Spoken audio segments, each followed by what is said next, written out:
नमो भगवते वासुदेवाय। ॐ नमो भगवते वासुदेवाय।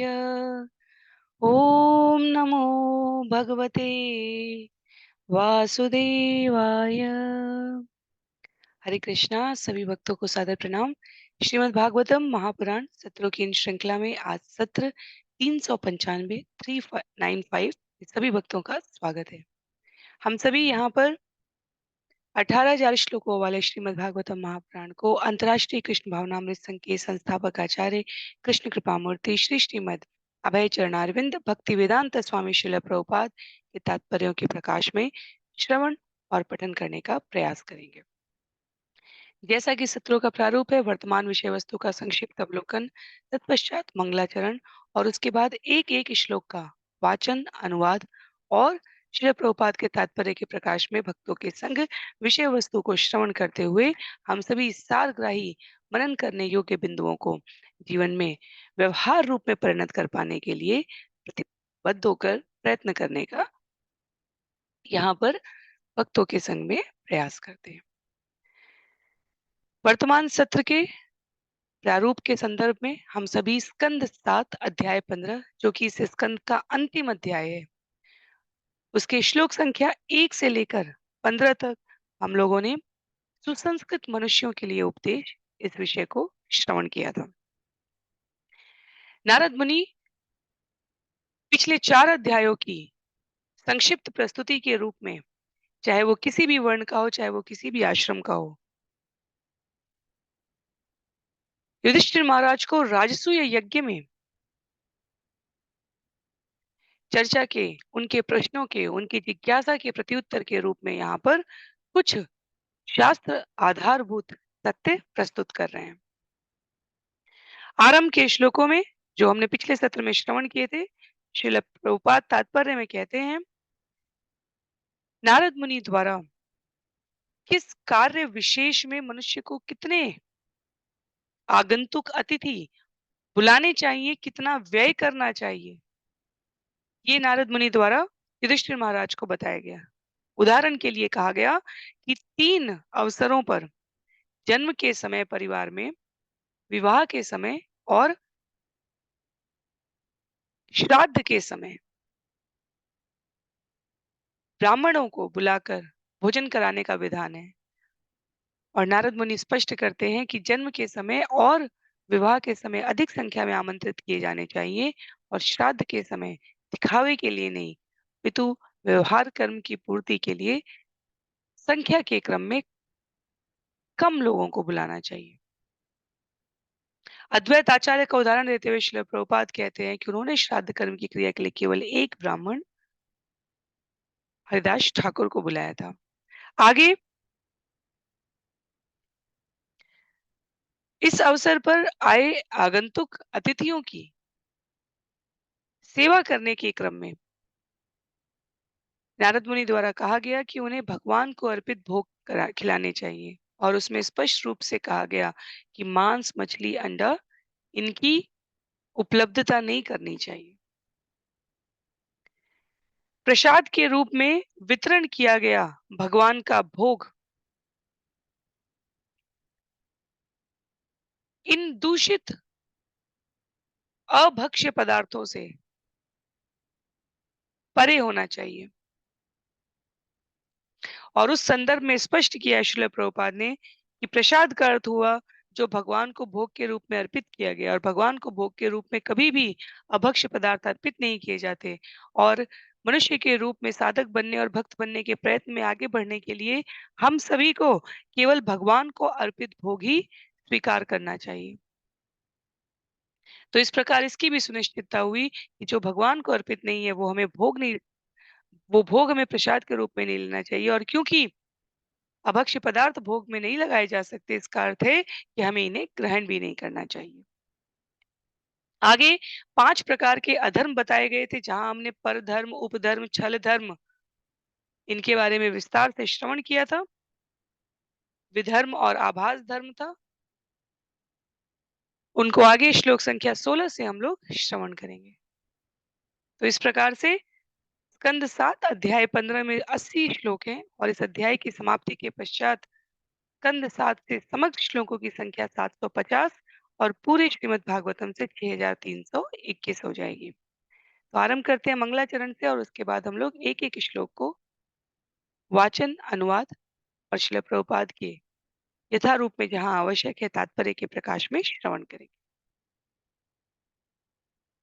नारायणं नमस्कृत्य नरं चैव नरोत्तमं देवीं सरस्वतीं व्यासं ततो जयमुदीरयेत्। शृण्वतां स्वकथा कृष्ण पुण्यश्रवणकीर्तन यद्यन्तस्थो यभद्राणि विदुनोति सुयत्स्यतां नष्टप्रायेषु भद्रेषु नित्यं भागवत सेवया भगवत्युत्तमश्लोके भक्तिर्भवति नैष्ठिकी। ॐ अज्ञानतिमिरान्धस्य ज्ञानाञ्जनशलाकया चक्षुन्मीलितं येन तस्मै श्रीगुरुवे नमः।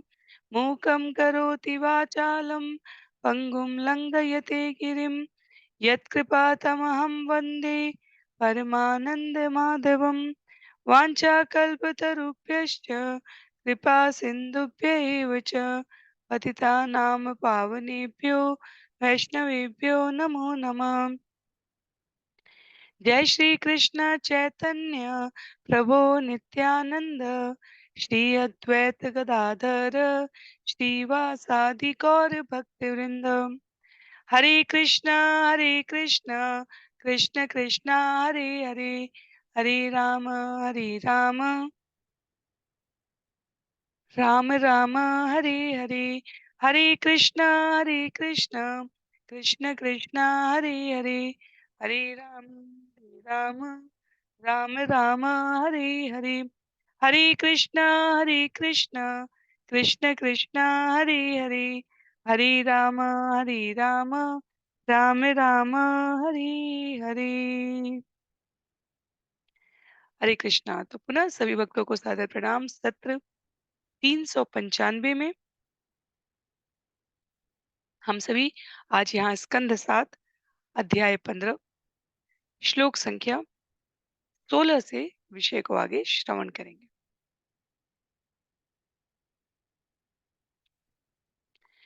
संतुष्टस्य निरीहस्य स्वात्मा रामस्य यत् सुखम् कुत तत् कामलोभेन धावत अर्थ इह यादिश। जो आत्मतुष्ट है और अपने कर्मों को प्रत्येक हृदय में निवास करने वाले भगवान से जोड़ता है, वह अपनी जीविका के लिए चेष्टा किए बिना दिव्य सुख भोगता है। भला उस भौतिकतावादी के लिए ऐसा सुख कहाँ, जो विषय तथा लोभ से प्रेरित रहता है और जो धन जोड़ने की इच्छा से सभी दिशाओं में भागता रहता है। तो जहाँ विषय आरंभ हुआ था पिछले सत्र में, वहां नारद मुनि द्वारा व्यक्त किया गया कि गृहस्थ के रूप में धन संचय शरीर की आवश्यकताओं की पूर्ति के लिए, शरीर पर आश्रित संबंधों के निर्वहन के लिए, भविष्य के संरक्षण के लिए गृहस्थियों को सीमित स्वतंत्रता के साथ करने की छूट है। साथ ही गृहस्थ आश्रम में रहने वाले अन्य सभी वर्ण और आश्रम के उत्तरदायित्वों के लिए, भगवत भक्ति कृष्ण भावनामृत चेतना के विकास के लिए निसंकोच रूप से जीविकोपार्जन के रूप में प्राप्त धन का प्रयोग करें। उसी विषय को आगे कहते हुए यहाँ पर नारद मुनि ने कहा, जो लोभ से प्रेरित है, जिसके जीवन में विषय की अधिकता है, जो धन जोड़ने की इच्छा से सभी दिशाओं में भागता है, वो भौतिकतावादी यदि आत्मतुष्ट होने का प्रयास करे तो यह निरर्थक हो जाता है। क्योंकि आत्मतुष्ट व्यक्ति अपने जीवन की प्रत्येक क्रिया को हृदय में निवास करने वाले भगवान के साथ जोड़ता है। वह अतिरिक्त धन संचय की आशा से जीवन के अधिकांश समय को विभिन्न दिशाओं में भागते हुए व्यतीत नहीं करता। आगे इसे उपमा के द्वारा व्यक्त करते हुए कहते हैं, सदा संतुष्ट मनस सर्वाशिव मयादिश शर्करा कंटकादिभ्यो यतोपानत पद शिवम। जिसके पांवों में उचित जूते हों, उसे कंकड़ पत्थरों तथा कांटों पर चलने में कोई भय नहीं लगता। उसके लिए सभी कुछ कल्याणमय शुभ है। इसी प्रकार जो सदैव आत्मतुष्ट रहता है, उसे दुख नहीं सताते। वह सर्वत्र सुख का अनुभव करता है। आत्मतुष्ट होना भौतिक जगत में, विशेष रूप से यदि हम वर्तमान परिप्रेक्ष्य में देखें, तो कोई आसान कार्य नहीं है। आत्मतुष्ट होना अपने आप में एक महत् का कार्य है, बहुत गुरुतर कार्य है। कहते हैं नारद मुनि, वो सर्वत्र सुख का अनुभव करता है, उसे कभी दुख नहीं सताते। उसके जीवन में सब कुछ कल्याणमय और शुभ है, जो सदैव आत्मतुष्ट रहता है। सुभाषितानी के श्लोकों की तरह नारद मुनि की ये सीख, ये शिक्षाएं, ये विषय के प्रति उनका उत्तर सरल और सुस्पष्ट है। तो हम लोग श्रवण करते हुए, मनन करने वाले बिंदुओं को ध्यान में रखते हुए वाचन करते रहेंगे। श्लोक संख्या 18 में, संतुष्ट केन वा राजन् न वर्तितापि वारिणा औपस्थ्य जैवय कार्पण्यात् गृहपालायते जन।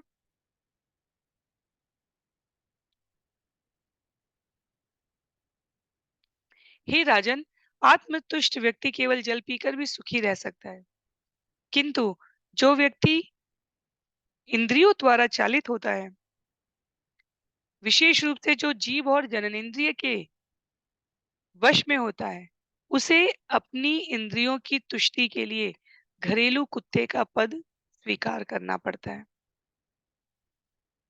श्लोक संख्या 18 में श्रील प्रभुपाद यहाँ पर तात्पर्य में कहते हैं कि एक इंद्रिय सुख में आसक्त व्यक्ति और एक इंद्रिय सुख से विरत व्यक्ति, इनकी तुलना में नारद मुनि ने स्पष्ट कहा है, जो आत्मतुष्ट है वो ज्यादा सुखी है, सबसे सुखी है। सुसंस्कृत व्यक्ति अपने जीवन निर्वाह के लिए, विशेष रूप से केवल इंद्रिय की तुष्टि के लिए, अपने जीवन के अधिकांश समय को यूं ही किसी अन्य के पास आवश्यकता से अधिक जीविकोपार्जन की अभिलाषा से व्यर्थ व्यतीत नहीं करता।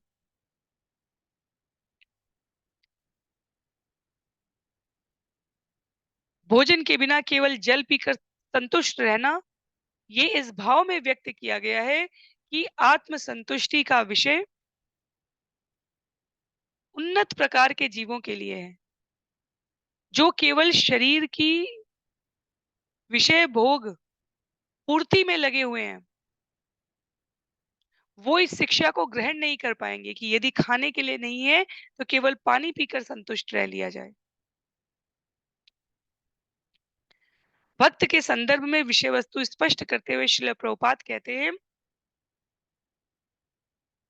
भक्त स्वयं को सदैव संतुष्ट रखने का अभ्यास करता है। क्यों करता है? क्योंकि उसे अपने हृदय के भीतर परमात्मा की उपस्थिति का आभास रहता है। उन्हीं के विषय में वह 24 घंटे चिंतन करता है। ये उसकी असली तुष्टि होती है। और इस क्रम में आत्म साक्षात्कार की इस तुष्ट रहने की अवस्था को प्राप्त किया हुआ जीव, यदि किसी समय विशेष पर किसी भोग वृत्ति की अनुपलब्धता हो, तो भी अपने आप को असंतुष्ट नहीं करता। इस श्लोक के तात्पर्य की अंतिम पंक्ति में कहते हैं श्रील प्रभुपाद, भक्त कभी भी जीव तथा जननेंद्रियों के आदेशों पर नहीं चलता और इसलिए वह कभी भी प्रकृति के नियमों द्वारा दंडित नहीं होता। श्लोक संख्या 19 में असंतुष्टस्य विप्रस्य तेजो विद्या तपो यश स्रवन्ति इन्द्रियलौल्येन ज्ञानं चैवावकीर्यते।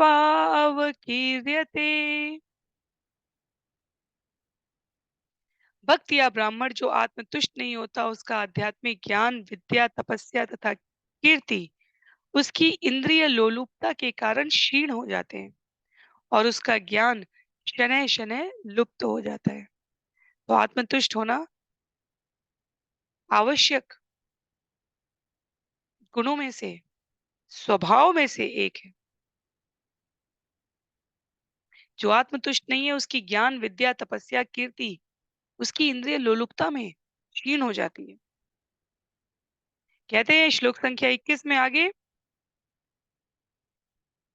कामस्यान्तं हि श्रुतकृभ्यां क्रोधस्य एतत् फलोदयात् जनो याति न लोभस्य जित्वा भुक्त्वा दिशो भुव।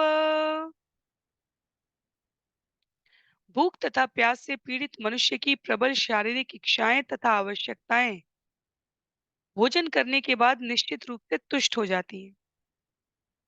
इसी प्रकार यदि कोई क्रोध करता है तो प्रताड़ना तथा उसके फल द्वारा क्रोध तुष्ट हो जाता है। लेकिन जहां तक लालच की बात है, यदि लालची व्यक्ति संसार की सारी दिशाओं को जीत ले या संसार की प्रत्येक वस्तु का भोग कर ले तो भी वह तुष्ट नहीं होगा। तो जीवन की आवश्यकताओं की पूर्ति के लिए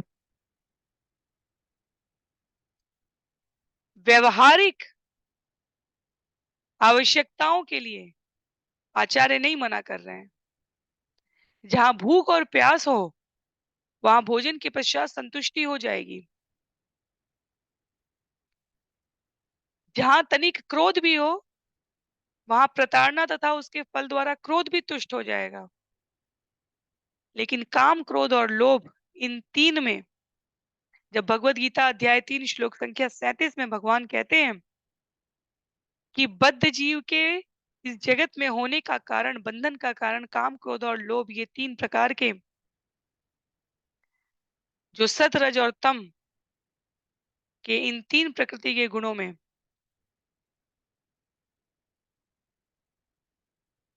रज की वृद्धि करते हैं यदि वो काम और क्रोध की बात होते हैं।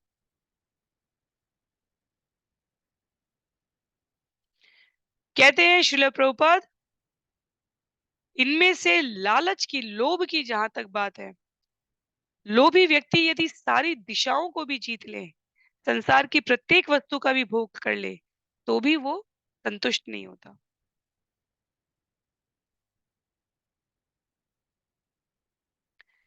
लोभी व्यक्ति का कृष्ण भावनामृत चेतना में भगवत भक्ति में प्रगति करना भी अत्यंत कठिन है।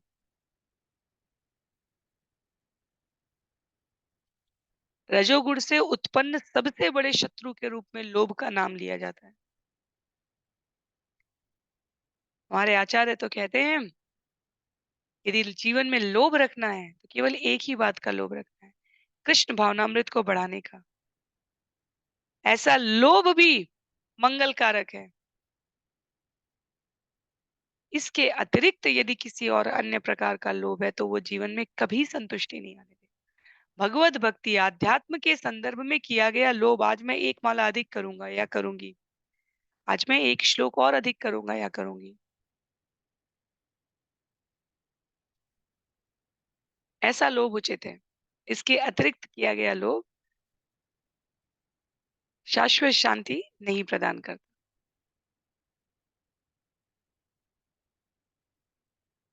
श्लोक संख्या 21 में, पंडिता बहवः राजन् बहुज्ञा संशयच्छिद सदस्पतय अपि एके असंतोषात् पतन्ति अधः।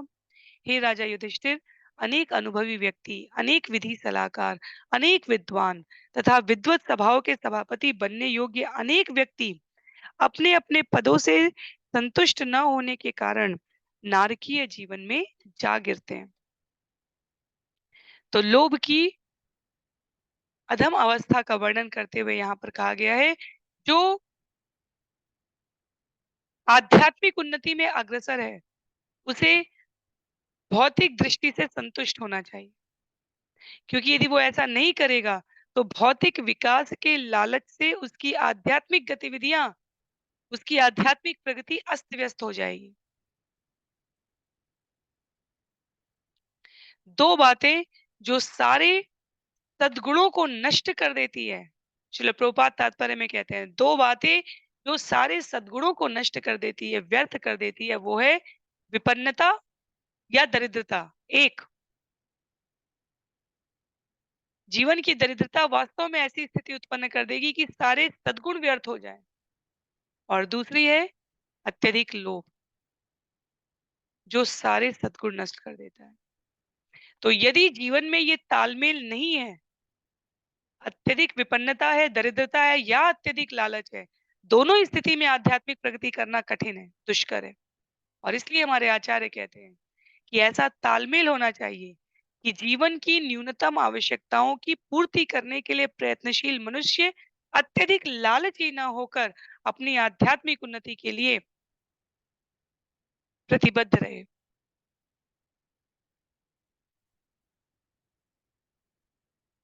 आध्यात्मिक जीवन में भी प्रगति करने के अग्रसर इच्छुक व्यक्तियों के लिए अत्यधिक मंदिर, मठ,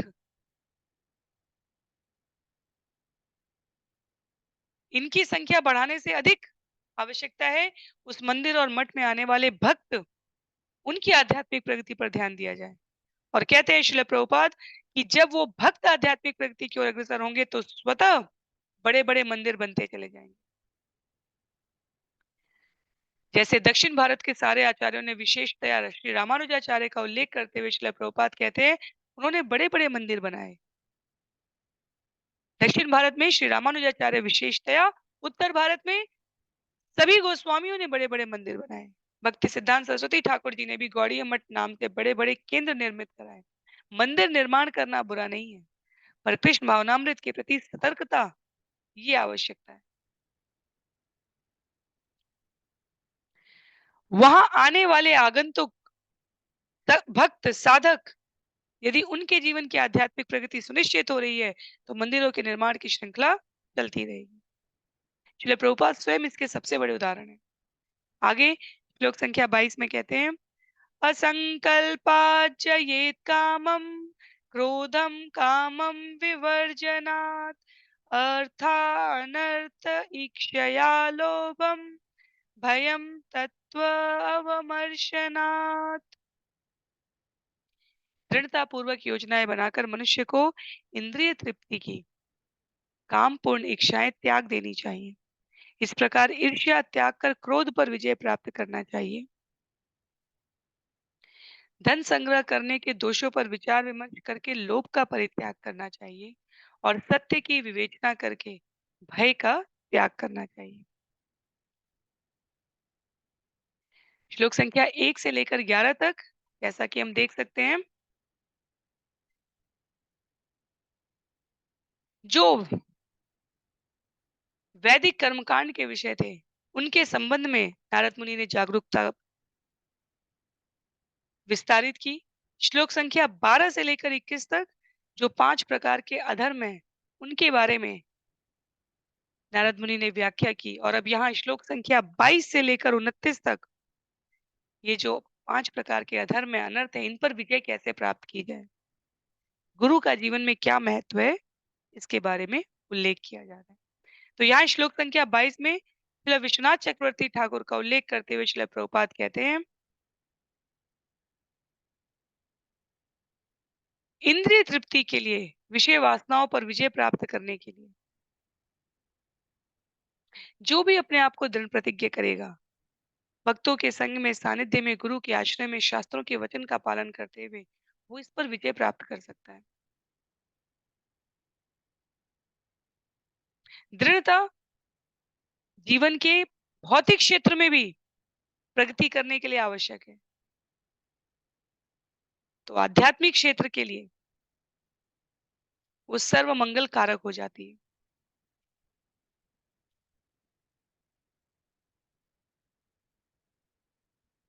किसी भी प्रकार के अवगुण जीवन में केवल तभी तक हमें नुकसान पहुंचा सकते हैं जब तक हम उन्हें अपने ऊपर विजयी होने दें। श्रद्धा और विश्वास, विश्वास और प्रयास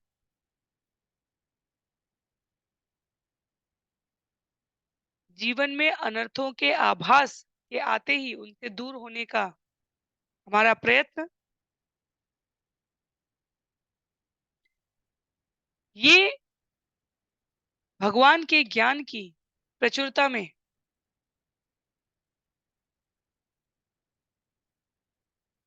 हमें विचलित नहीं होने देंगे। इसी को आगे श्लोक संख्या 23 में कहते हैं, आन्वीक्षिक्या शोक मोह दम्भं महत् उपासया योगान्तरायान् मौनेन हिंसां कामादियनीहया।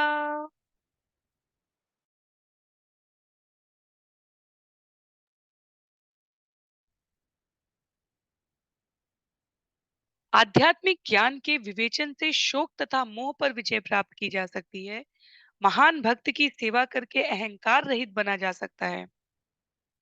मौन रहकर योग मार्ग के अवरोधों से बचा जा सकता है और इंद्रिय तृप्ति को रोक देने पर से ही ईर्ष्या पर विजय पाई जा सकती है।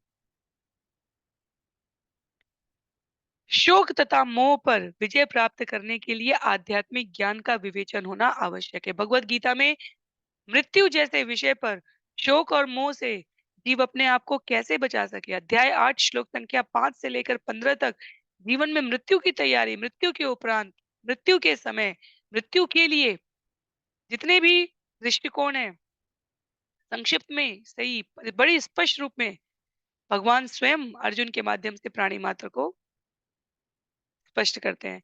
तो मृत्यु जैसे विषय शोक और मोह की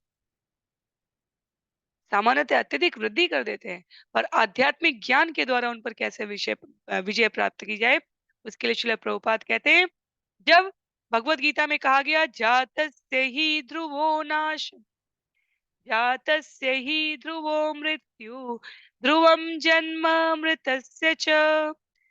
आत्मा का देहांतर है, जिसने जन्म लिया है अवश्य में उसे शरीर छोड़ना पड़ेगा और दूसरा शरीर ग्रहण ग्रहण करना पड़ेगा। जब सत्यनिष्ठ ज्ञान को जीव जीवन में धारण करने लग जाता है, तब शोक और मोह की स्थिति को संयम के साथ व्यतीत कर लेना संभव है।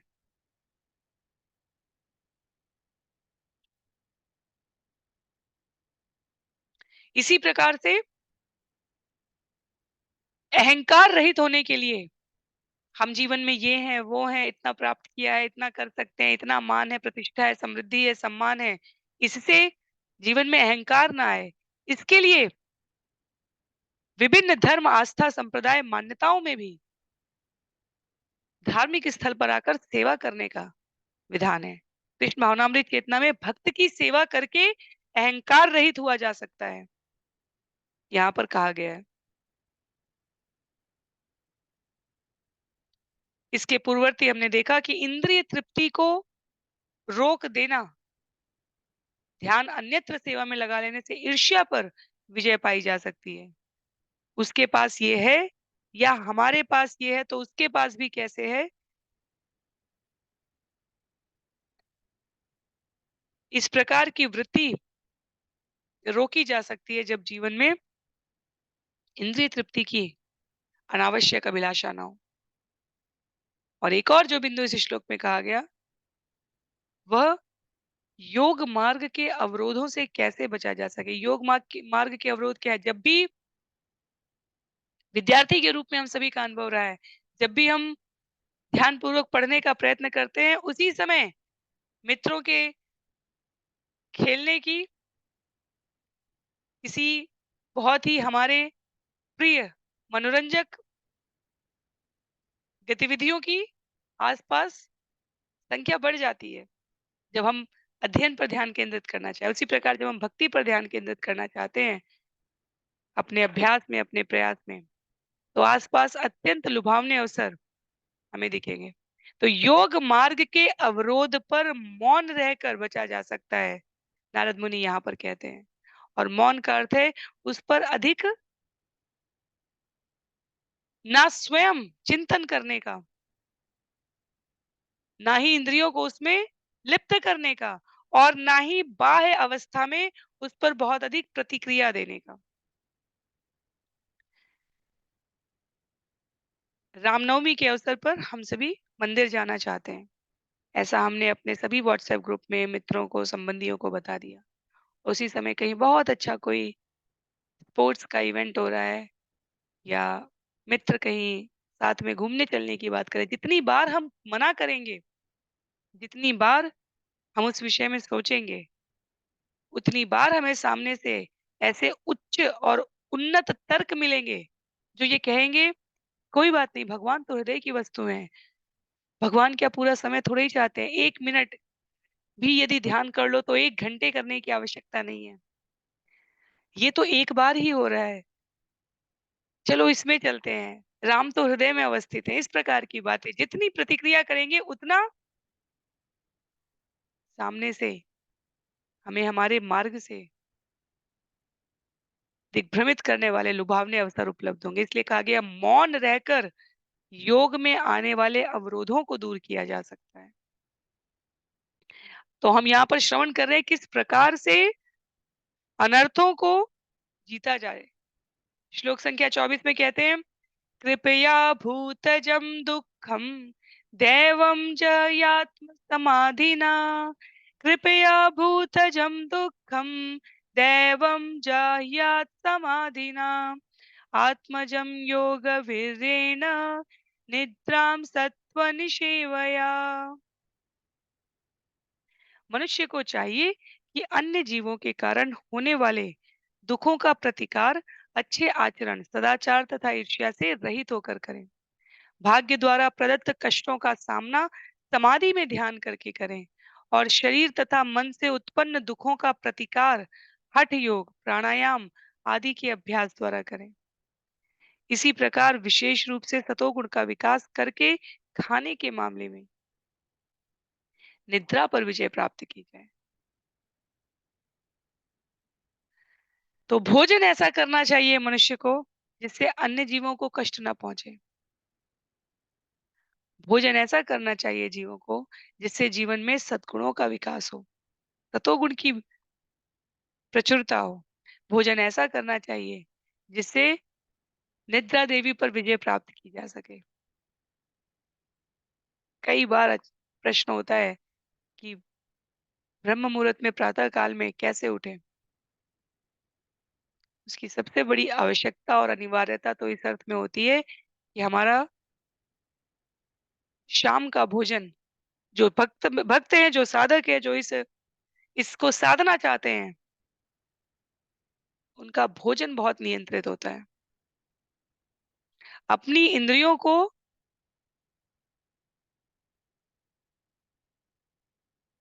ये समझाना होता है, ये बताना होता है, मस्तिष्क से आत्मतुष्ट होना होता है, और ये प्रयास है संभव। ऐसा नहीं है कि कोई जन्म जन्मांतर से इस प्रक्रिया में दक्ष हो तो अलग विषय है, अन्यथा सभी साधक सामान्यतया प्रयास करते हैं, अपनी गतिविधियों को इस प्रकार से नियंत्रित रखते हैं।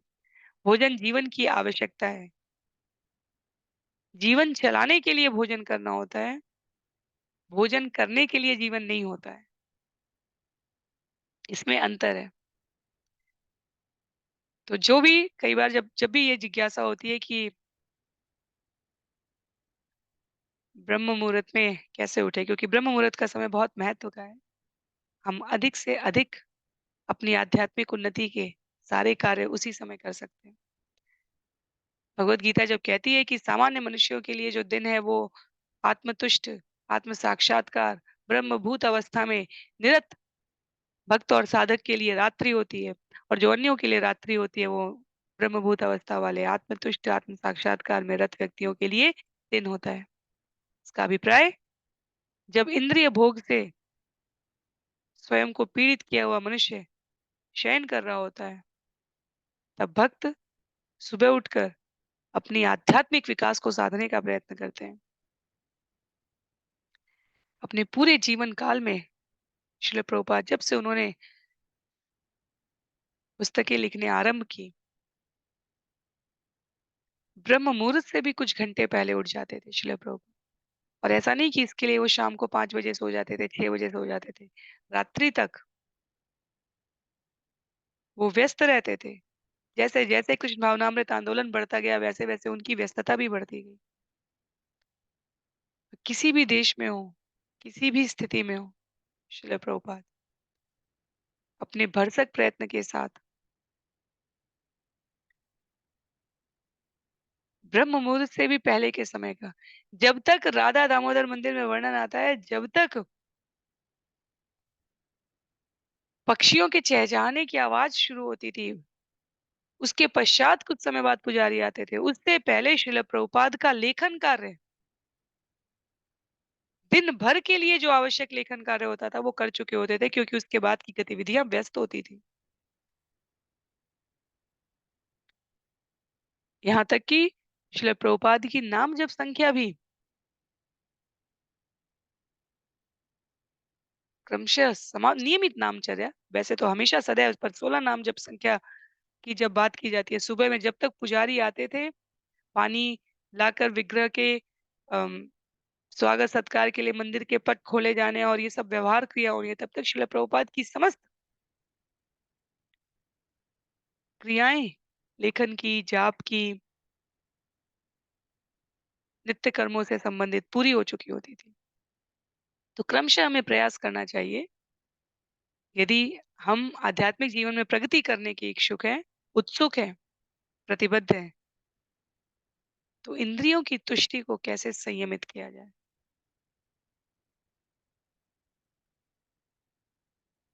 आगे श्लोक संख्या 25 में कहते हैं, रजतम च सत्त्वेन सत्त्वं च उपशमेन च एतत् सर्वं गुरो भक्त्या पुरुषो हि अंजसा जयेत्। मनुष्य को सतोगुण विकसित करके रजोगुण तथा तमोगुण को जीतना चाहिए, और तब शुद्ध सत्व के पद तक उठकर सतोगुण से विरक्त हो लेना चाहिए। यदि कोई श्रद्धा तथा भक्ति पूर्वक गुरु की सेवा में लगा रहे, तो यह सब कुछ स्वतः हो सकता है। इस प्रकार प्रकृति के गुणों के प्रभाव पर विजय पाई जा सकती है।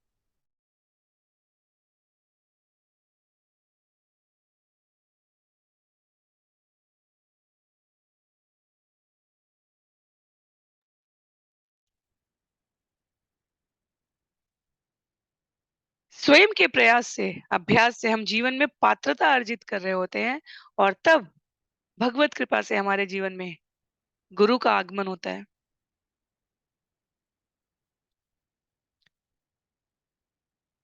श्री प्रभुपाद कहते हैं तात्पर्य में, जिस प्रकार किसी रोग के मूल कारण का उपचार करके शारीरिक वेदनाओं एवं क्लेशों को जीता जा सकता है, उसी प्रकार यदि कोई गुरु का आश्रय कर ले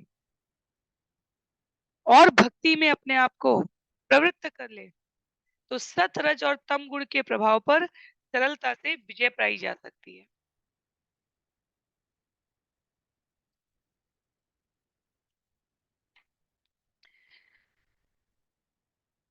योगी तथा ज्ञानी अतिरिक्त प्रयास करते हैं इंद्रियों पर विजय प्राप्त करने के लिए, पर गुरु की कृपा से सहज और सरल रूप में भगवत कृपा मिल जाती है।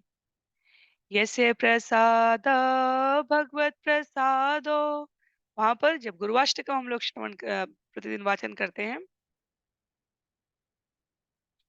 तब श्रीनाथ चक्रवर्ती ठाकुर ने कहा, यदि गुरु अनुकूल हो तो भगवत कृपा सहज ही प्राप्त हो जाती। और भगवत कृपा जीवन में आ जाने पर सत, रज और तम को, उनके प्रभावों को, उनके दुष्प्रभावों को सरलता से जीता जा सकता है। आगे इसकी व्याख्या करते हुए श्लोक संख्या 26 में व्यक्त करते हैं। यस्य साक्षात् भगवती ज्ञानदीप प्रदे गुरो मर्त्यास् असद्भिश्रुतम् तस्य सर्वं कुञ्जरशौचवत्। यस्य साक्षात् भगवती ज्ञानदीपप्रदे गुरो मर्त्य असद्धिश्रुतं तस्य सर्वं कुञ्जरशौचवत्। गुरु को साक्षात भगवान मानना चाहिए क्योंकि वह प्रकाश के लिए दिव्य ज्ञान प्रदान करता है। फलस्वरूप जो यह भौतिक धारणा रखता है कि गुरु सामान्य मनुष्य होता है, उसके लिए हर वस्तु निराशाजनक रहती है। उसका प्रकाश, उसका वैदिक अध्ययन तथा ज्ञान झील में हाथी के स्नान के समान हो जाता है। कुंजर शौचवत कहा गया है। हाथी का स्नान कैसा है? हाथी स्नान करेगा, आने के बाद तट के किनारे पुनः अपने ऊपर अपनी सूंड से धूल डालकर अपने आप को धूल धूसरित कर लेता है। तो हाथी के स्नान का वास्तव में कोई अर्थ नहीं है। यहाँ नारद मुनि कहते हैं कि किसी को भी गुरु को सामान्य व्यक्ति नहीं मानना चाहिए। जो भी गुरु को सामान्य व्यक्ति मानता है, वह वास्तव में अपनी प्रगति के द्वार को अवरुद्ध करता है।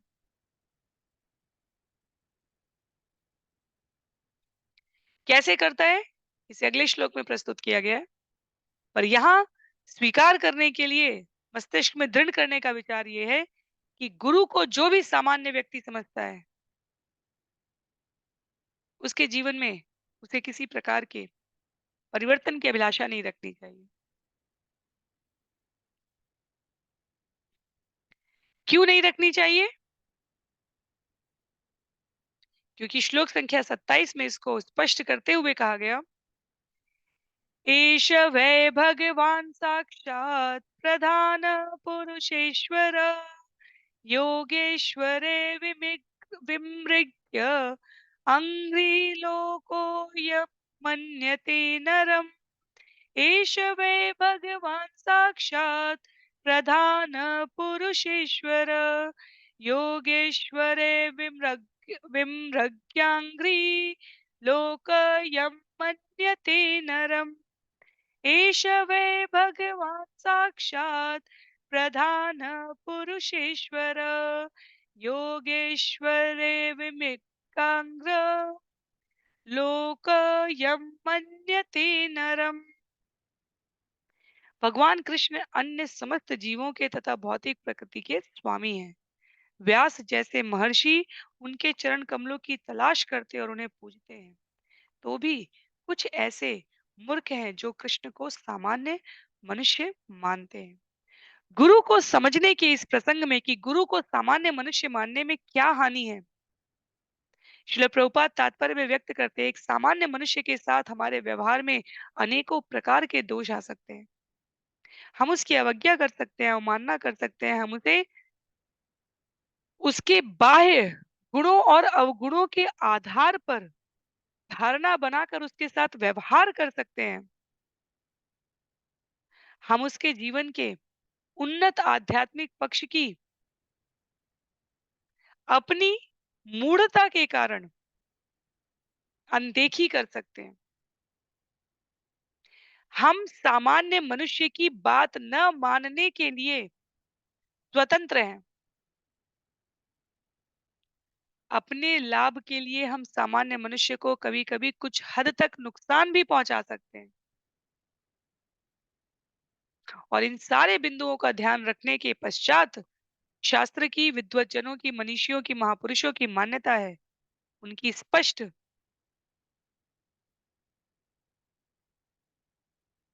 नीति निर्देशक तत्व के रूप में नियमावली में है कि गुरु को सामान्य मनुष्य के रूप में मानना अपराध है।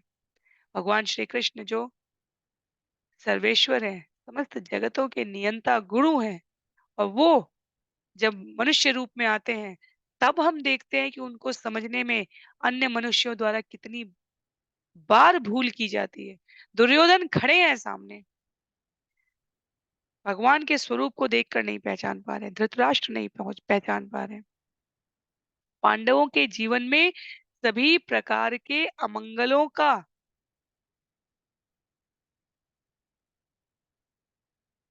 प्रयास करने वाले कौरव उन्हें कहीं किसी क्षण नुकसान नहीं पहुंचा पाए, क्योंकि कृष्ण साथ में खड़े हैं।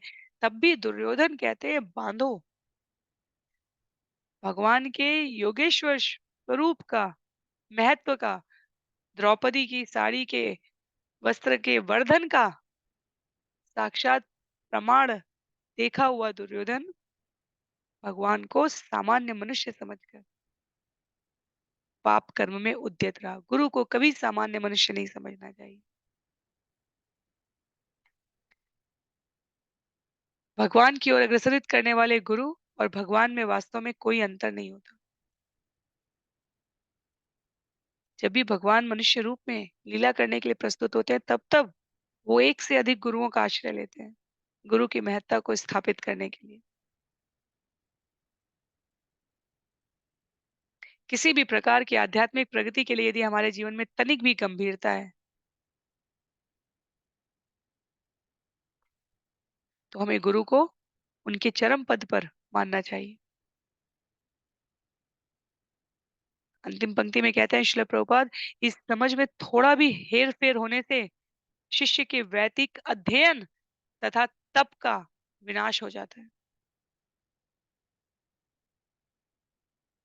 श्लोक संख्या 28 में, षट वर्ग संयम एकांता सर्वा नियम चोदना तत अंता यदि नो योगान वयेहु श्रमावह।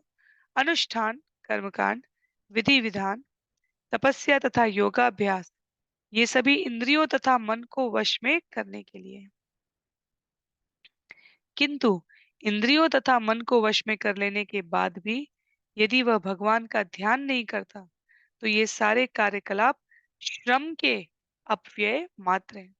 उद्देश्य क्या है जीवन में? ये सारे भक्तोचित गुणों को धारण करना, आत्मतुष्टि के लिए प्रयास करना, भक्तों के संग में रहना, गुरु को सम्मान देना, इन सब का उद्देश्य क्या है? भगवत प्राप्ति करना, भगवत धाम जाना, भगवान के साथ अपने संबंध को पुनः जागृत करना, जन्म जन्मांतर के इस भव बंधन से स्वयं को मुक्त करना। और यदि हम अनेकों प्रकार के कार्यों को साध कर भी भगवत भक्ति की ओर अपने आप को अग्रसरित नहीं करते, तो ये सारे कार्यकलाप श्रम के अपव्यय मात्र रह जाते हैं। कई बार मायावाद दर्शन में वर्तमान आधुनिक जगत की शिक्षाओं में कहा जाता है, मंदिर जाने से अच्छा है कि अधिक अच्छे इंसान बनो।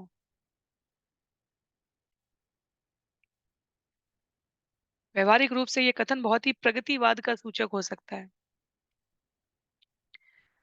प्रश्न आता है कि अच्छे इंसान बनने का उद्देश्य क्या है?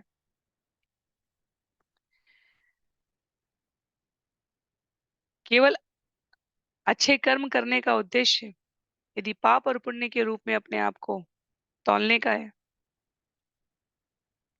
अच्छे मनुष्य बनने का उद्देश्य यदि मेले के उस झूले की तरह है जो एक ही जगह पर घूम रहा है, हम जहाँ बैठे जन्म जन्मांतर की प्रक्रिया के बाद पुनः वहीं उतर कर आ गए,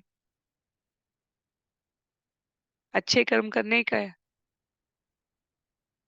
उद्देश्य की प्राप्ति में इस बात की कोई सुनिश्चितता नहीं होती। यदि जीवन में कोई बुरा अनुभव आ जाए तो भी व्यक्ति अच्छे कर्म में प्रवृत्त रहेगा। पर यदि कोई भगवान का भक्त बनने के लिए अग्रसरित है, मंदिर आध्यात्मिक केंद्र स्थान पर जाके इस प्रकार के श्रवण को करके प्रतिबद्ध है, तो भगवत गीता में भगवान ने कहा है, एक भक्त बनने के प्रयासरत साधक के भीतर सभी सद्गुणों का समावेश हो जाता है। एक भक्त अपने जीवन में उन्नत आध्यात्मिक गुणों को, जीवनोचित मूल्यों को सामाजिक समरसता के सिद्धांतों को अधिक स्वीकार्यता से ग्रहण करेगा उस दूसरे व्यक्ति की तुलना में जो केवल अच्छा व्यक्ति बनने का प्रयत्न कर रहे हैं। तो ये महत्व की बात है और हमें इसको इसके सापेक्षिक सत्य के साथ समझना चाहिए। वो सारे कार्यकलाप श्रम के अपव्यय मात्र हो जाते हैं जो भगवत भक्ति की ओर हमें अग्रसरित ना करें।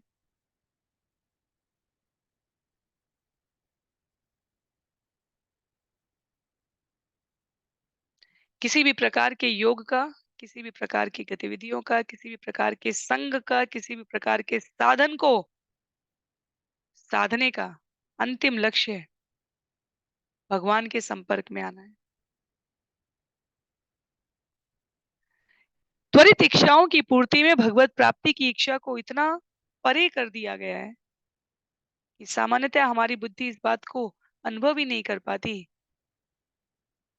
कि जीवन का पहला उद्देश्य हृदय में स्थित परमात्मा के साथ अपना संबंध बनाना है। तब इस जगत में अन्य सभी संबंधों की स्पष्टता ज्ञात रहेगी। श्लोक संख्या 29 में यथा वार्तादय यथा योगस्यार्थं न बिभ्रति अनर्थाय भवेयुस्म पूर्तमिष्टं तथा सत। जिस तरह वृत्तिपरक कार्यकलाप या व्यापार के लाभ किसी की आध्यात्मिक उन्नति में सहायक नहीं बन सकते, अपितु वे भौतिक बंधन के कारण बन जाते हैं, उसी तरह वैदिक कर्मकांड ऐसे किसी व्यक्ति की सहायता नहीं कर सकते जो भगवान का भक्त नहीं है। भौतिक जगत के कार्यकलाप, क्रियाएं, व्यापार आध्यात्मिक उन्नति में तब तक सहायक नहीं होते जब तक उसके पीछे आध्यात्मिक भाव नहीं होता। आध्यात्मिक भाव क्या होता है? भगवान हम आपकी प्रसन्नता के लिए ये कार्य कर रहे हैं, इसके फल को आप स्वीकार करें। जीव अपने आप को आत्मतुष्ट रखता है। वैदिक अध्ययन भी किसी महत्व का नहीं रह जाता यदि उसके पीछे भगवत भक्त बनने की कामना ना हो। तो भौतिक दृष्टि से धनी संपन्न बनना स्वयं की और स्वयं के जीवन पर आश्रित लोगों के निर्वहन के लिए आवश्यक है, और उसी में अपने आप को लिप्त कर लेना हमें आध्यात्मिक दृष्टि से कभी संपन्न नहीं बनाएगा।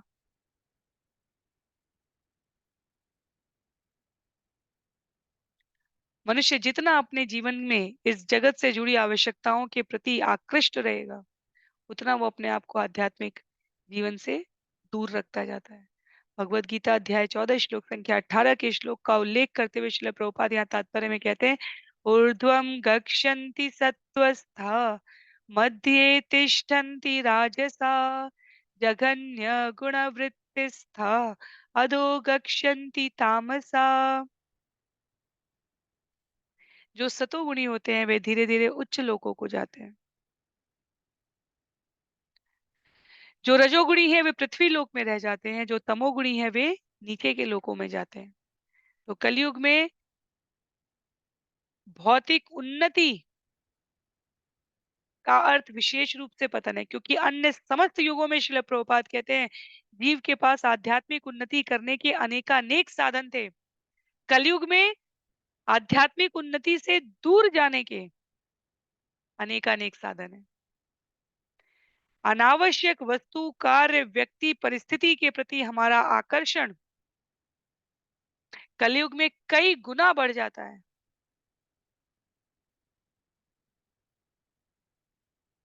पहले के युगों में राक्षस भी यज्ञ विधि का पालन कर रहे होते थे, तपस्या के मार्ग का आश्रय लेते थे। द्वापर तक शिशुपाल और दुर्योधन जैसे व्यक्ति अनुष्ठान करके अपनी इंद्रिय तृप्ति की कामना में प्राप्ति की रुचि रखते थे।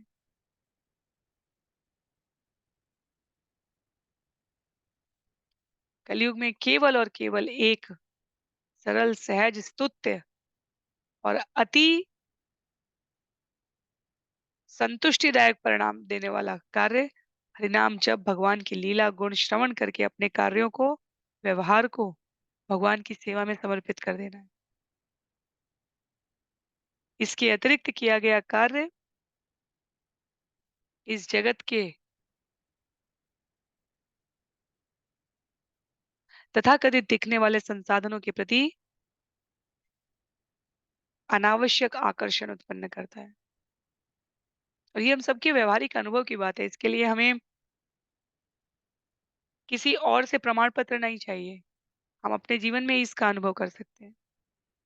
श्लोक संख्या 30 में यचित्त विजये यत्त स्यात् निसंग अपरिग्रह एको विविक्त शरणो भिक्षु भैक्ष्यमिताशन। जो मन पर विजय पाने का इच्छुक हो उसे अपने परिवार का साथ छोड़ते हुए दूषित संगति से मुक्त एकांत स्थान में रहना चाहिए। अपने शरीर पोषण के लिए उसे उतना ही मांगना चाहिए जितने से जीवन की न्यूनतम आवश्यकताएं पूरी हो जाए। पुनः एक बाह्य अवस्था है, एक अंतः अवस्था है, मानसिक अवस्था है। परिवार से साथ छोड़ने का मन पर विजय प्राप्त करने के इच्छुक व्यक्तियों के लिए पलायनवादी प्रवृत्ति के संदर्भ में यहाँ पर वाक्य नहीं कहा गया है। मन पर विजय प्राप्त करना चाहते हैं इसलिए परिवार को छोड़ेंगे और अपने मन की तुष्टि के लिए अन्य जगह पर जाकर अनेक इंद्रिय भोग प्रवृत्ति में हम अनुरक्त हो जाएंगे और फिर शास्त्रों का दोष देते हुए कहेंगे शास्त्र ने कहा था कि यदि मन से विजयी होना है तो परिवार का साथ छोड़ देना है। मन की चंचलता पर विजय पाने का अर्थ या परिवार से संग छोड़ने का अर्थ अपनी कामेक्षाओं पर विजय पाने के संदर्भ में।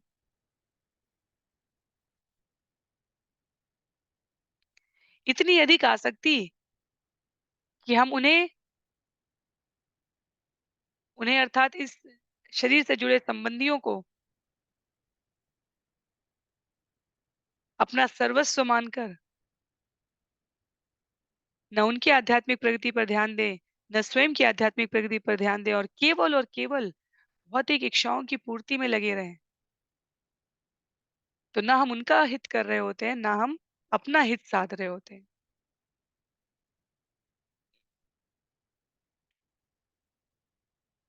गृहस्थियों के उदाहरणों में जनक महाराज, अम्बरीश महाराज, स्वयं भगवान श्री कृष्ण मनुष्य रूप में आते हैं। जब हम द्वारका की गतिविधियां पढ़ते हैं उनकी, मनुष्य रूप में भगवान इतने हजारों हजार संबंधी परिवारी जनों के साथ अपनी आध्यात्मिक प्रगति की क्रियाओं में दर्शन कराते हैं कि कितनी समर्पण बुद्धि होनी चाहिए। उस अर्थ में यहाँ पर कहा जा रहा है यदि ऐसा नहीं कर सकते तो परिवार की संगति दूषित हो जाने वाली होती है क्योंकि वो हमें हमारे और स्वयं परिवारी जन के आध्यात्मिक लाभ की ओर अग्रसरित नहीं करती। आगे श्लोक संख्या 30 से ये जो विषय अब आरंभ होने जा रहा है, ये गृहस्थी के रूप में अपने आप को कैसे विषय वासनाओं की अधिकता से मुक्त रख के भक्त की तरह व्यवहार किया जा सके उस संदर्भ में। श्लोक संख्या 31 में देशेषु च समे राजन् संस्थाप्यासनमात्मनः स्थिरं सुखं समं तस्मिन् आसीतर्ज्वङ्ग ओमिति। देशेषु च समे राजन् संस्थाप्यासनमात्मनः स्थिरं सुखं समं तस्मिन् आसीत ऋजुवं ओमिति। हे राजा, योग संपन्न करने के लिए पवित्र तथा पुण्य तीर्थ स्थल में किसी एक स्थान को चुने। यह स्थान समतल हो, ना तो अधिक ऊंचा हो और ना नीचा। तब वहां सुख पूर्वक स्थिर तथा समभाव से बैठकर शरीर को सीधा रखकर वैदिक प्रणव का उच्चारण प्रारंभ करें।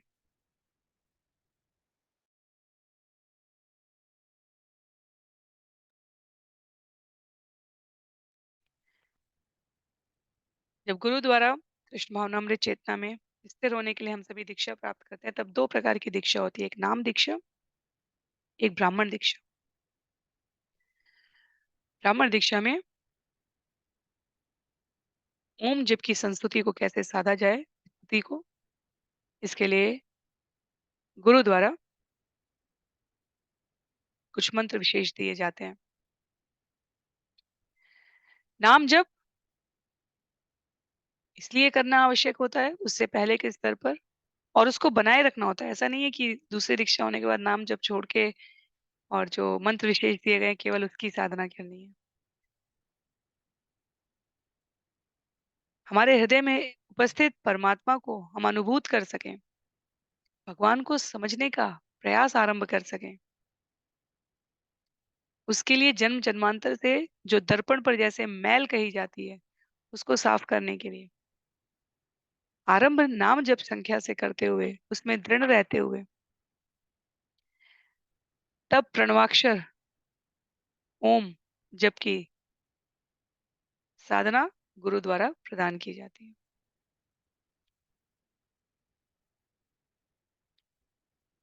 श्रील प्रभुपाद कहते हैं, समस्त वैदिक वाङ्मय में ओमकार ध्वनि ही शुभारंभ है। ओम नमो भगवते वासुदेवाय।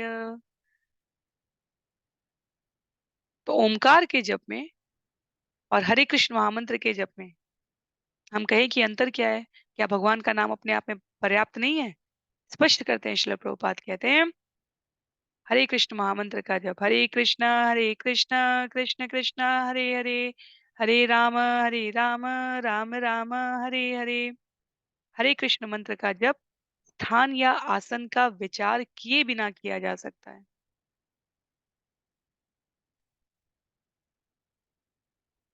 ओम के लिए हमें एक निश्चित स्थान पर, आसन पर, अवस्था में स्वयं को स्थापित करना होता है।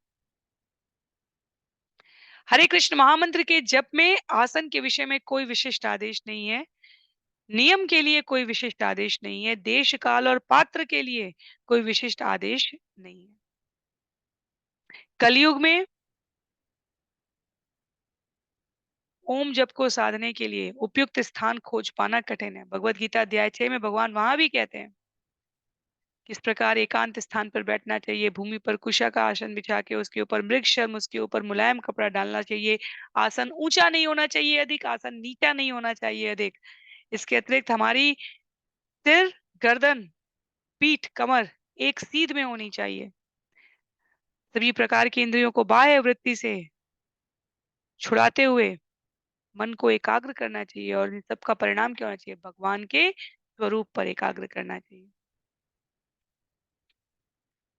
हरे कृष्ण महामंत्र में इन विचारों को ध्यान रखने की उतनी आवश्यकता नहीं है। पर हाँ, थके हुए शरीर के साथ हरि नाम जप नहीं करना चाहिए। हरे कृष्ण कृष्ण कृष्ण हरे हरे, हरे राम राम राम हरे हरे। ये सरलता है, और इसलिए आरंभ इसी स्तर से हमें करने का आचार्यों द्वारा निर्देश दिया जाता है। आगे श्लोक संख्या 32 और 33 में प्राणापानो सन्निरुध्यात् पूरकुंभक रेचके यावत् मन त्यजेत् कामान् त्वनासाग्र निरीक्षण यतो यतो निसरति मन काम हतं भ्रमत् तत तत उपायत्य यदि रुन्ध्याशने बुध। विद्वान योगी अपनी नाक के अग्रभाग पर निरंतर दृष्टि लगाकर पूरक, कुंभक तथा रेचक नामक श्वास लेने के आसन का, अर्थात वह श्वास भीतर ले जाने, बाहर निकालने और फिर दोनों को रोक देने का अभ्यास करता है। इस प्रकार योगी अपने मन को भौतिक आसक्तियों से रोकता है और सारी मानसिक इच्छाएं त्याग देता है। जो ही मन कामेक्षाओं के वशीभूत होकर इंद्रिय तृप्ति की भावनाओं की ओर हटे, त्यों ही योगी को उसे तुरंत वापस लाकर हृदय के भीतर बांध लेना चाहिए। तो जो विधि हम लोग वहां पर ध्यान योग में पढ़ते हैं भगवत गीता में, उसी की यहाँ पर पुनः प्रस्तुति की गई है। योगाभ्यास का ये संक्षिप्त वर्णन है। जब योगाभ्यास में परिपूर्ण व्यक्ति दक्ष हो जाता है, तब वो हृदय के भीतर के परमात्मा के दर्शन कर पाता है।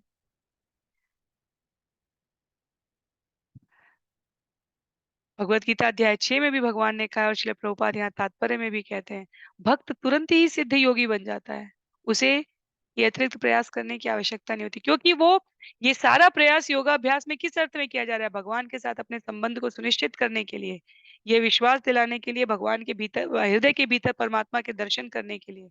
और भक्त तो हर क्षण में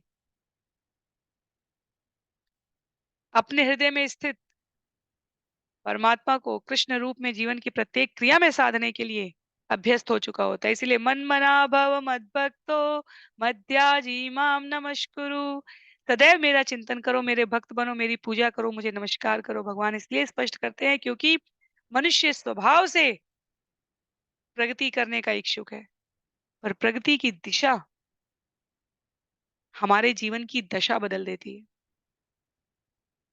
प्रगति की दिशा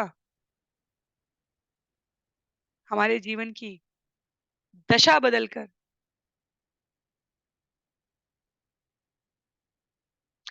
इसके महत्व की, इसके औचित्य की, इसके अस्तित्व की, ये जो शरीर प्राप्त हुआ है, उसके चरम उद्देश्य की प्राप्ति में, उसकी प्रामाणिकता में हमें सहयोग करती है। तो दिशा बदलने से दशा बदल, या ज्ञानी बनने के लिए इतने प्रकार के नियमों का पालन करते हुए मन इंद्रियां किसी क्षण बाह्य विषय भोग में आसक्त ना हो सके, इसके लिए सतत प्रयास करते हुए तब हृदय में इस उपस्थित परमात्मा के दर्शन करने होते हैं। भक्त प्रत्येक कार्य में बाह्य रूप से संलिप्त दिखता हुआ भगवान के आदेशों का, शब्दों का, विचारों का पालन करते हुए हर क्षण उन्हें अनुभव करता है। मन मना भव मद भक्तो मध्याजी माम नमस्कुरु। तो इसलिए श्रील प्रभुपाद कहते हैं, देहात्म बुद्धि के सामान्य मनुष्यों के लिए योगा अभ्यास सहायक सिद्ध हो सकता है, किंतु जो भक्ति करने लगता है उसे तुरंत फल प्राप्त होता है। वह बिना किसी कठिनाई के तत्क्षण योगी बन जाता है। तो आगे के भी कुछ श्लोकों में अभी योगाभ्यास के और भक्ति योग के इस विषय को नारद मुनि प्रस्तुत करेंगे। आज के लिए हम लोग सत्र को यहीं पर समाप्त करेंगे। किसी भी प्रकार की जिज्ञासा के लिए आप अपने विचार प्रेषित करने में संकोच ना करें। किसी भी प्रकार की असहमति के लिए, टिप्पणी के लिए आप जहाँ भी जुड़े हैं वहां पर अपने विचार प्रेषित कर सकते हैं। श्रील प्रभुपाद की जय, श्रील गुरुदेव की जय, अनंत कोटि वैष्णव वृंद की जय, श्रीमद् भागवतम महापुराण की जय। हरे कृष्ण।